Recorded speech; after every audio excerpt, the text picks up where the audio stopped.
nơi trongภูมิមួយមានផ្ទះចាស់សាងសង់ពីឈើដែលគេបោះចោលជាង10ឆ្នាំមកហើយពេលយប់គេឮសំឡេងអីមួយដូចជាមនុស្សដើរនៅក្នុងផ្ទះនិងសំឡេងខ្យល់បក់បោកហាក់ដូចមានមនុស្សកំពុងរស់នៅអ្នកភូមិមិនហ៊ានដើរកាត់ផ្ទះនោះម្នាក់ឯងនៅពេលយប់ឡើយគេតែងឮសំឡេងនិយាយគ្នាឬសំឡេងក្មេងៗយំផងដែរជីតាម៉ៅម្នាក់នៅជិតទីនោះបានប្រាប់ថា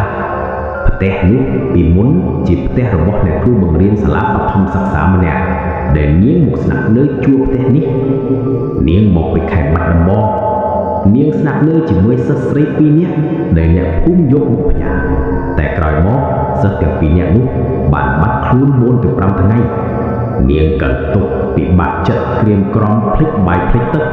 ដោយសារនាងស្រឡាញ់សិស្សទាំង2នាក់នោះដូចជាកូនបង្កើតអញ្ចឹងដោយអកុសលក្មេងទាំងពីរត្រូវបានរកឃើញអណ្ដែតទឹកស្លាប់នៅបឹងខាងក្រោយផ្ទះមួយខែក្រោយមកនាងក៏ធ្លាក់ខ្លួនឈឺហើយស្លាប់ទៅតាមក្មេងទាំងពីរនោះផងដែរចាប់តាំងពីពេលនោះមកប្រលឹងរបស់នាងមិនទាន់បានទៅកន្លែងស្ងប់ទេយប់មួយសិស្សម្នាក់ឈ្មោះចន្ទធីដែលចូលចិត្តស្រាវជ្រាវរឿងបែបនេះបានទៅថតវីដេអូក្នុងផ្ទះនោះគាត់នាំយកកាមេរ៉ានិងផ្អឹងតូចមួយហើយដើរចូលទៅក្នុងផ្ទះពេលវេលាបានខិតជិតដល់អធ្រាត្រពន្លឺព្រះច័ន្ទលើមេឃភ្លឺស្លេកស្លេកចន្ទធីឮសំឡេងតិចតិចនៅខាងលើផ្ទះកុំទៅសួរមកជួយខ្ញុំផង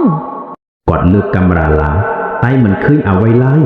គាត់ដើរឡើងជណ្ដើរចាក់មួយទៅជាន់លើផ្ទះនៅខាងលើគាត់ឃើញរូបស្រីពាក់អាវសស្រស់ស្អាតសើមទៅទឹកជោគខ្លួននាងនិយាយតិចតិចថាសិស្សរបស់ខ្ញុំទៅណាភ្លាមនោះពន្លឺកាមេរ៉ាដាច់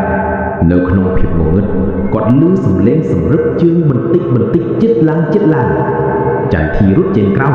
ប៉ុន្តែពេលគាត់មើលទៅក្រោយតាមកញ្ចក់កាមេរ៉ាមានអ្នករៀបពាក់អាវសឈរនៅជិតបង្អួចបើកភ្នែកយ៉ាងធំព្រឹកថ្ងៃបន្ទាប់អ្នកភូមិឃើញកាមេរ៉ារបស់ចន្ទធីនៅជិតកម្មចន្ទផ្ទះប៉ុន្តែគេមិនបានឃើញឬដឹងថាចន្ទធីទៅណាចាប់តាំងពីពេលនោះមកគ្មាននរណាម្នាក់ហ៊ានចូលទៅថតនៅទីនោះទៀតឡើយ